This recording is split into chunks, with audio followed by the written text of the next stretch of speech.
What unfolds when an officer, driven by a thirst for authority, encounters a woman who surpasses him in every significant aspect? It began on a Wednesday night, as I say, late, just after 11 o'clock kpm, that hour when the streets of Toledo, Ohio lay largely deserted, save for the sporadic shift worker making their way home, or an individual like Lieutenant Colonel L. Adrian Wallace, navigating through town after concluding a base meeting 2 hours to the south. She sat in her government-issued black SUV, the windows subtly tinted, devoid of any ostentation. Just clean, simple, and quiet, much like herself. Adrian traveled along the winding road, a soft hum escaping her lips, perfectly in tune with the steady thrum of tires meeting asphalt, her thoughts drifting toward the comforts of home. She maintained a steady pace, kept her course true, and engaged in no behavior out of the ordinary. Yet, Sergeant Daniel Mercer perceived a different reality. Parked just off Reynolds Road, he nestled into his familiar spot, cradling a cup of lukewarm coffee while aimlessly scrolling through his phone, boredom settling in. The transition had been languishing, devoid of calls, absent of any movement, and now, an unfamiliar car approached. He flung the cup into the passenger seat and drove away. The lights flickered to life before Adrian had a chance to comprehend the cruiser trailing her. She eased her pace, blinked once, and then guided her vehicle to the roadside, serene and composed, precisely as she had been taught. The door of the patrol car banged shut with a resounding thud, she observed in the side mirror as a tall figure drew near, one hand poised on his holster, the other clutching a flashlight. He bypassed the passenger window entirely, making a beeline for hers. "License and registration," he stated, devoid of any salutation. Adrian maintained her hands in plain sight, lowering the window to the midpoint. "Excuse me, officer. Could you please explain the reason for my stop?" Mercer narrowed her eyes, directing the beam of light straight at her face. "You weaved through the lanes without signaling, giving the impression that you may have been impaired." She arched an eyebrow. "I was not." "License and registration," he reiterated, his voice rising with urgency. Adrian chose silence over dispute. With a measured grace, she extended her hand toward the glove box, her fingers searching for the documents within. As she passed them along, she remarked, "That's a government vehicle. I serve as a federal employee." Mercer studied the ID in silence, his expression unreadable for a moment. "Are you in the military?" "Indeed." He offered a subtle smirk. "It does not imply that you are exempt from the law." "I never claimed to be." His tone transformed, taking on a slightly more aggressive edge.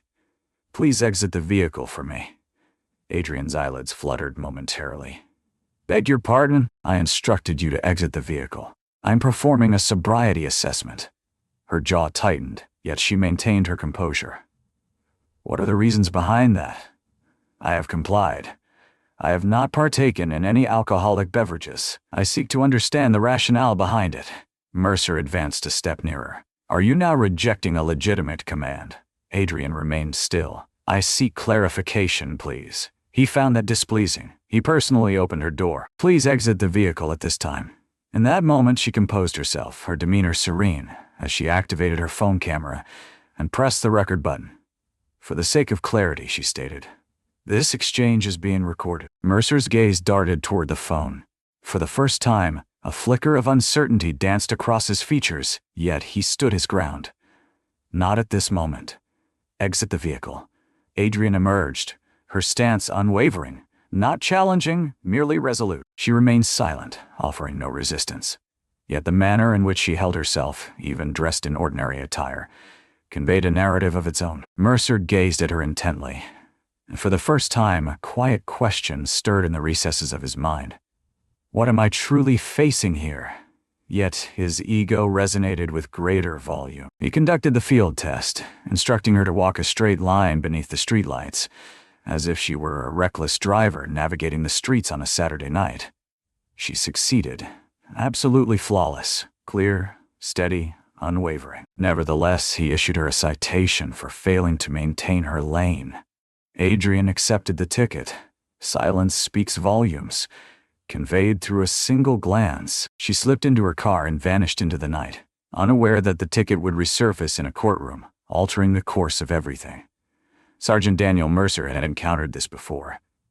15 years on the force had etched profound lines into his visage and even deeper ones into his very identity. He had navigated through a myriad of neighborhood standoffs and chaotic traffic accidents, carving out a reputation that caused newcomers to stiffen at his mere entrance into the room.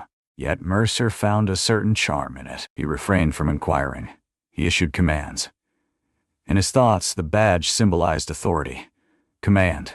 The ultimate decision rests here. No matter if it was a rebellious teenager spouting off or an exasperated driver inundating him with inquiries, Mercer stood his ground unwaveringly.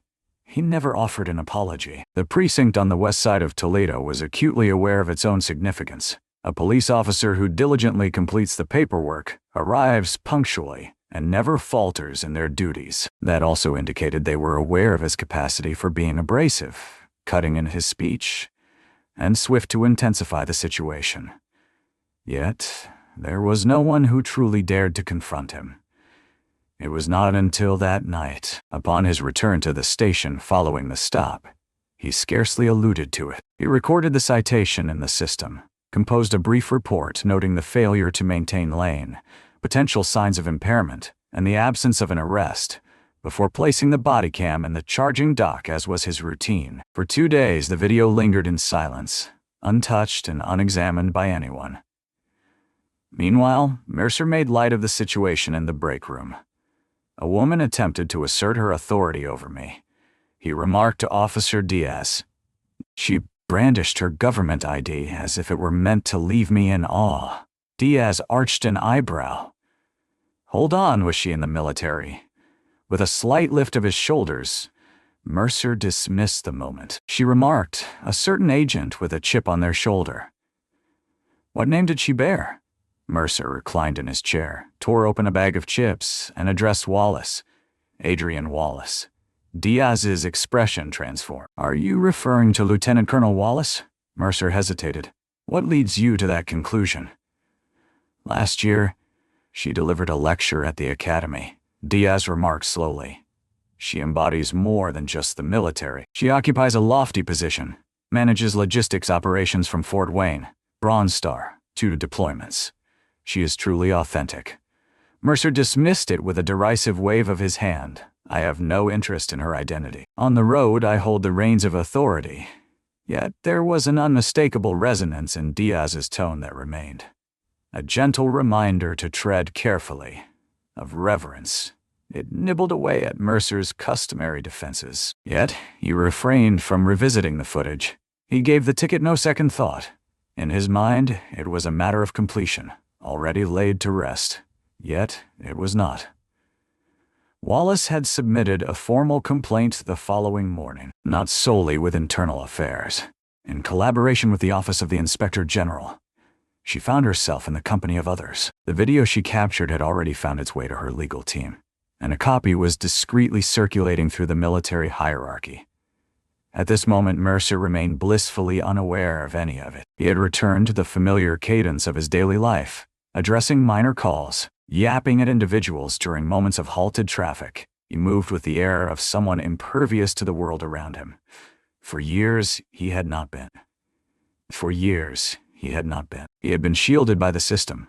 The supervisors had turned a blind eye. Union representatives had silenced the grievances. Mercer had grown convinced that the rules were not meant for him in the same way they were for others. Yet, on the opposite side, there stood an individual unafraid, a person who refrained from raising their voice, did not engage in battle, stood firm.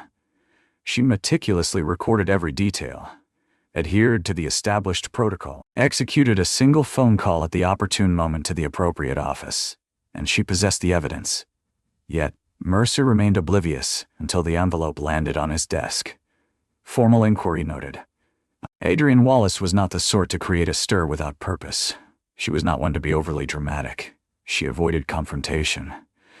She certainly lacked the luxury to pursue every minor injustice that crossed her path. Not after 2 decades in uniform, 2 tours abroad, and a multitude of near misses that would cause most to crumble.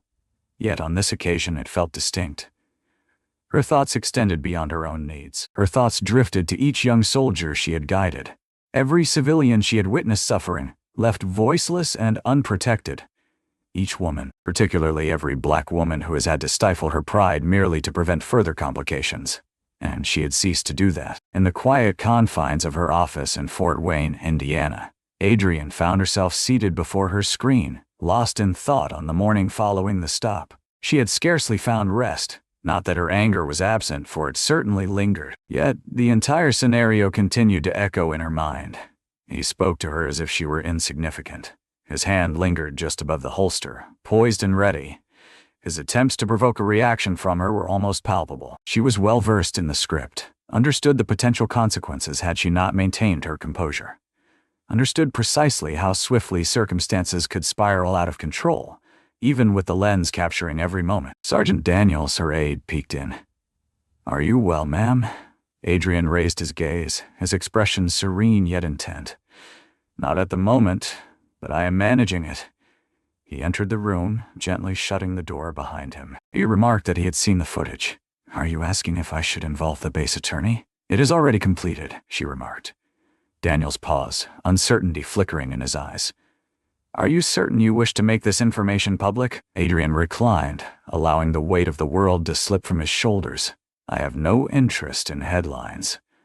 I seek a sense of responsibility."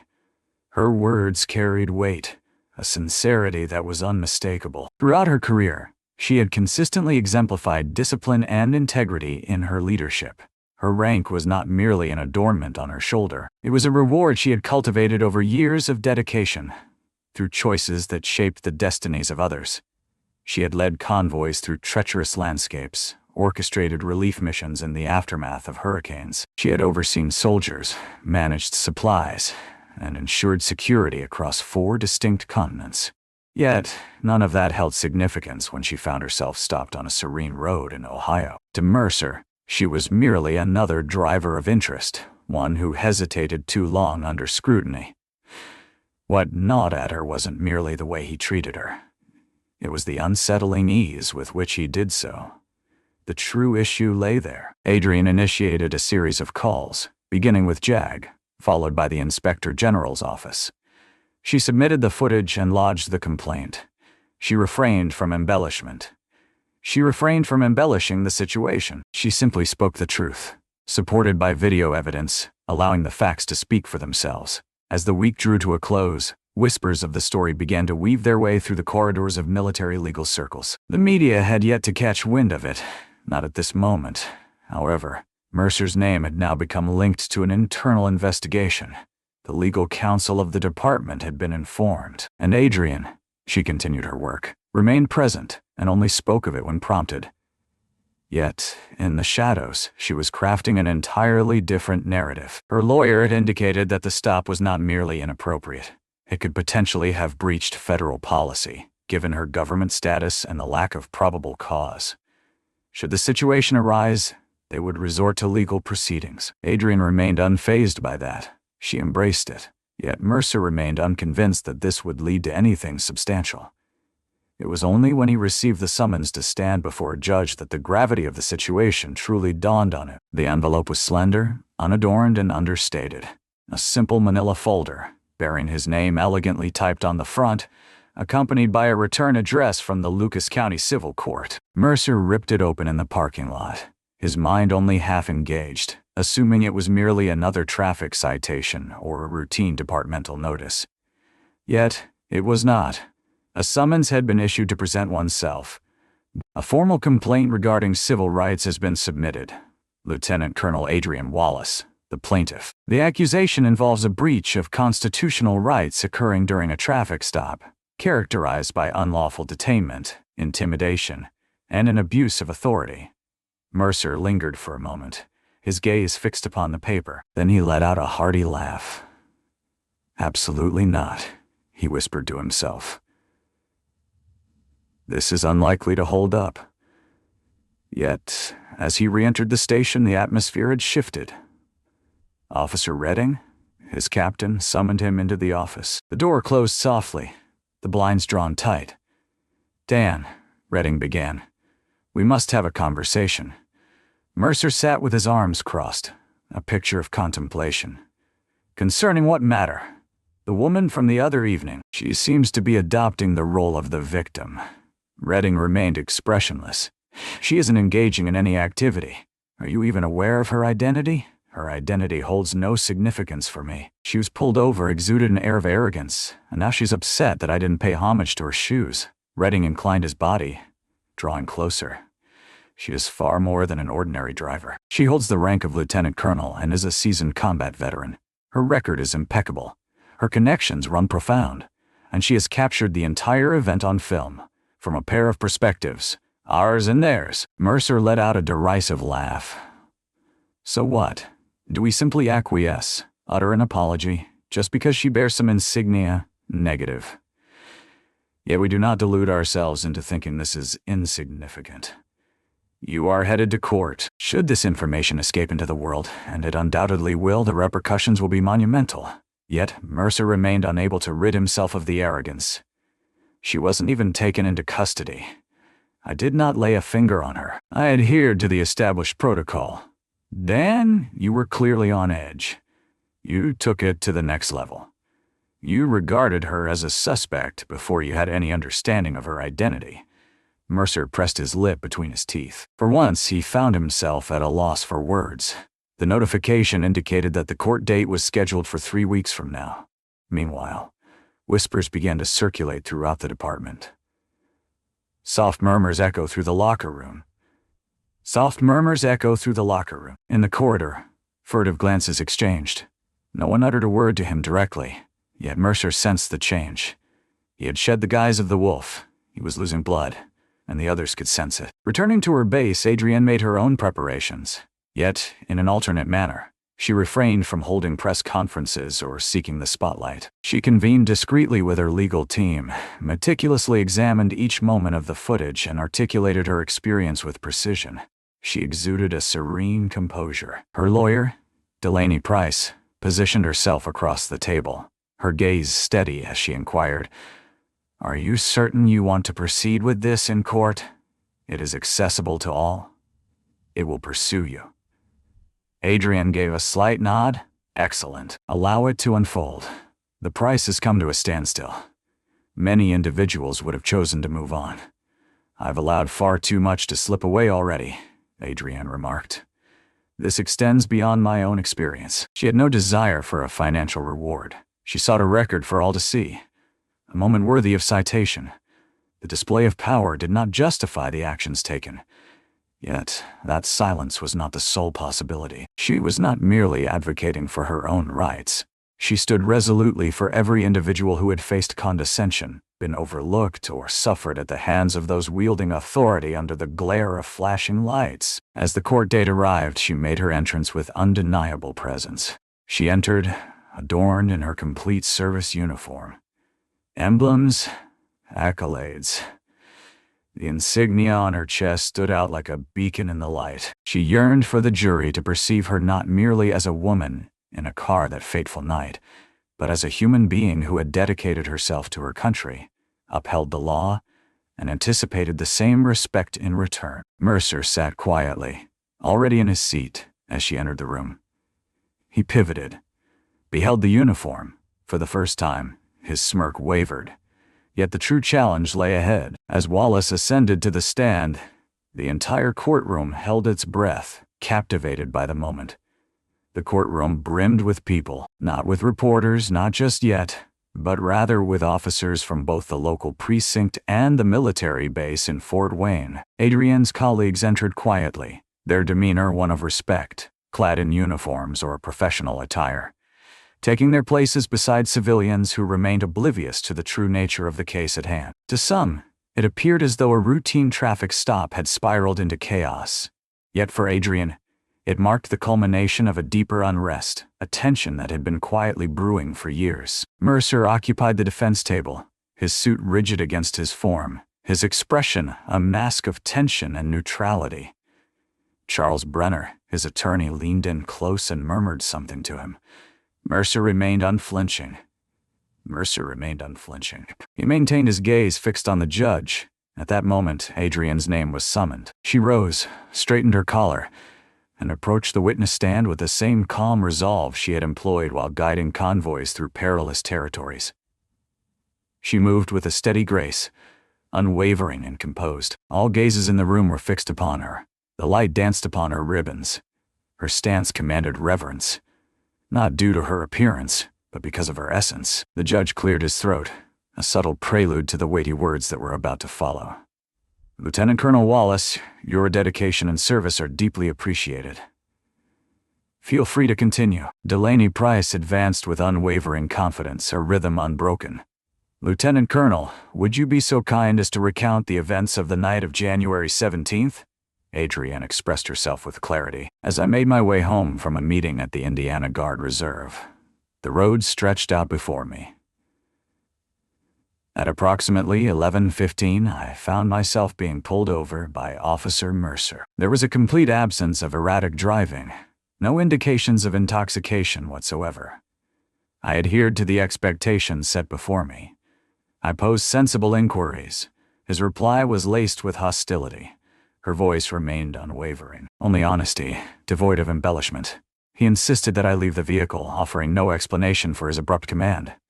When I inquired about the reason, he raised his voice, reiterating the demand. In that moment, I activated my phone to capture the remainder of the stop. Delaney gave a subtle nod. Have you ever declined to follow a legitimate command? Negative. Did you put up any sort of resistance? Negative. Have you recognized yourself? Indeed. I conveyed to him that I was a federal employee and that I was operating a government vehicle. Silence enveloped the courtroom. Silence reigns, undisturbed and serene. Only her voice mingled with the gentle rustle of pens gliding across paper. Then arrived the playback. Initially, there is the footage captured by Adrienne's phone. Unwavering, lucid, incriminating. Next came the body cam. It revealed all that was hidden. Mercer's tone, his posture, his hand hovering near his weapon, even when she was fully cooperative. The unnecessary field test. The dismissive attitude when she passed it. The jury didn't speak. They didn't need to. You could feel the shift in the air. Then came cross-examination. Brenner approached the stand with that careful tone lawyers use when they're trying to look respectful, but dig deep. Lieutenant Colonel Wallace, with all due respect, is it possible that Officer Mercer was simply following protocol? Adrienne didn't blink. No. Is it possible he was concerned for your safety of others? I was driving within the lines. I was sober. I was not aggressive. There was no safety concern. And yet you recorded the stop. Why? Because I've lived long enough to know that silence isn't protection. I sought a precise account of the events that transpired. Brenner inclined his head with deliberation. Are you suggesting that officers ought not to exercise discretion during stops? Adrienne regarded him with a steady gaze and remarked, I believe discretion must be paired with discipline. The badge does not grant you unrestricted access. It is an obligation. That line resonated deeply. There was a moment of silence as the judge hesitated, contemplating the next question to pose. Next, it was Mercer's moment to shine. He approached the stand, not to give his account, but to observe as the footage unfolded once more, this time dissected frame by frame. Each moment of stillness, each terse reply, each time his gaze fell upon her, it carried an air of detachment, as if she were something other than human. The prosecutor leaned forward, intent and focused. Sergeant Mercer, what prompted you to request her to leave the vehicle? Mercer tensed. Her demeanor was shrouded in ambiguity. Did she defy any of your orders? She inquired of me. Is that against the law? Mercer paused, uncertainty flickering in his eyes. Negative? Did she elevate her tone? Issue ultimatums? Negative. What prompted you to elevate the stop? Silence prevails. Sergeant Mercer, did you know she held the rank of lieutenant colonel in the U.S. military force? At that moment, no. What if you had known? Mercer's voice fell to a whisper. I might have approached it in another way. Silence enveloped the room once more. There it stood, the undeniable reality. Or perhaps just a fragment of it. No regrets, a mere whisper of truth. That night, Mercer found himself alone, devoid of any human presence. He observed an individual who failed to quicken their pace. He didn't express himself in the manner he preferred. Submission not completed. Now, as I sat across from her, her rank exposed for all to witness, the courtroom bore witness to it as well. Yet the trial had not reached its conclusion. Now, the jury faced the profound task of defining the true essence of accountability. 3 days elapsed before the verdict was delivered. The courthouse exuded a stillness this time around. There shall be no military uniforms. There were no off-duty officers observing from the rear. Only Adrienne, her attorney, and a handful of onlookers drawn to the case by mere intrigue were present. Mercer sat alongside his attorney, hands intertwined, striving to maintain the same inscrutable expression that had marked his demeanor throughout the entire trial. Yet on this occasion, his jaw shifted ever so slightly, as if he were unconsciously grinding his teeth. Judge Cynthia Morales sifted through the documents on her bench, her gaze sweeping across the courtroom. In the case of Wallace v. Mercer, she commenced, the jury has rendered a verdict in favor of the plaintiff. Mercer moved slightly. Adrienne remained motionless. The court acknowledges a breach of constitutional rights occurring during an unlawful stop and detention. Moreover, the court concludes that Sergeant Mercer's actions were inconsistent with departmental policy and the fundamental standards of professional behavior. Silence enveloped the room. Silence reigns. The mere, unadorned weight of consequence. Mercer's attorney leaned in, a conspiratorial whisper escaping their lips. "Will appeal." Yet, even he seemed uncertain. The judge stated that, although no criminal charges will be pursued at this moment, the plaintiff is awarded damages amounting to $35,000, and this ruling will be recorded permanently in the public domain. Moreover, this decision will be sent to the Department of Justice and the Toledo Police Department for an internal review and assessment of policies. Adrienne remained expressionless. She refrained from pumping her fist or celebrating. She offered a single, silent nod. Not to the judge, not to the jury, but to her own inner self. She accomplished her purpose. Following the hearing, Mercer lingered outside the courthouse, pacing restlessly near the bottom steps. Reporters began to arrive, not in large numbers, just a handful from local outlets. Yet it was sufficient for him to glance down and shield his face with a folder as the cameras snapped away. He remained silent, offering no words, no declaration. He remained silent, offering no words, no declaration. He strolled to his car and drove away. Within the confines of the hallway, Adrienne paused, retrieving her phone to peruse the notification that awaited her attention. "The decision has been rendered in your favor. The matter is resolved." Her attorney finally reached her. "There was room for more in your request." Adrienne gave a slight shake of her head. The essence was never rooted in financial gain. Delaney cast a fleeting glance in her direction. "Do you believe it will make a difference?" Adrienne glanced at the glass doors and remarked, "I don't know, but perhaps the next time he pulls someone over, he'll reconsider." 1 week later, Mercer found himself placed on administrative leave as an internal review commenced. Whispers circulated that a reassignment could be on the horizon for him. Some claimed this marked the onset of his professional decline. Regardless of the circumstances, the shield that had once offered him protection now bore visible cracks for all to see. At Fort Wayne, Adrienne resumed her responsibilities as if the world around her had remained unchanged. She had no desire to don the mantle of a hero. She had no desire for interviews. She was burdened with tasks to complete, individuals to mentor, operations to oversee, and duties to fulfill.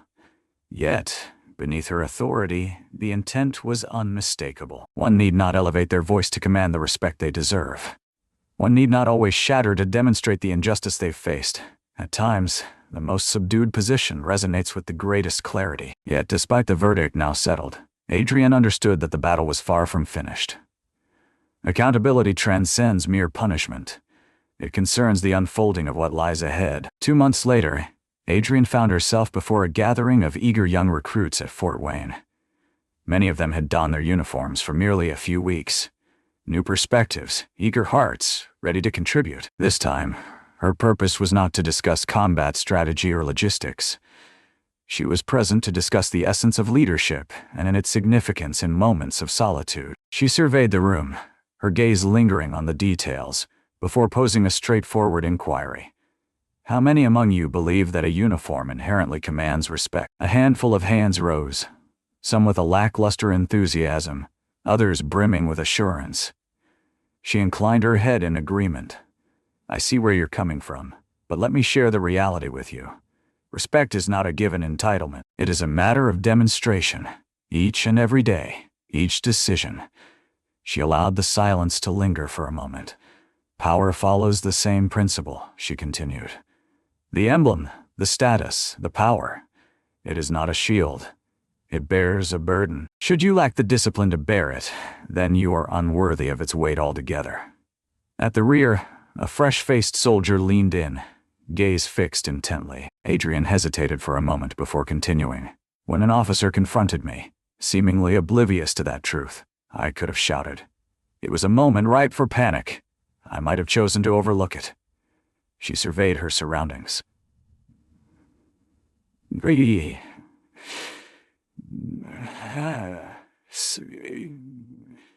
She surveyed her surroundings. I refrained from engaging in any of those activities.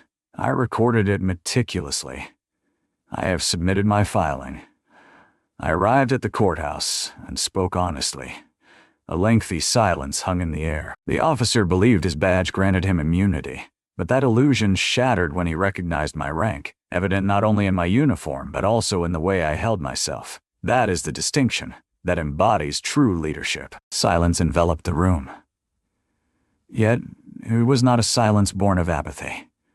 It was the sort that arrives when an object makes contact. Adrian shut the folder that lay before her and lifted her gaze. Embrace the essence of integrity. Uphold your principles with unwavering honesty. Always remember, you embody more than just the uniform. You embody the legacy of those who have walked this path before you, as well as the hopes of those yet to arrive. She descended from the platform, not for the sake of applause, not for gratitude. Yet the task had already been completed. May this tale serve as a poignant reminder. Power devoid of responsibility merely conceals fragility. Raise your voice. Remain resolute. When you encounter injustice, do not look the other way. Silence offers solace to the guilty, while courage serves as a shield for the rest of us.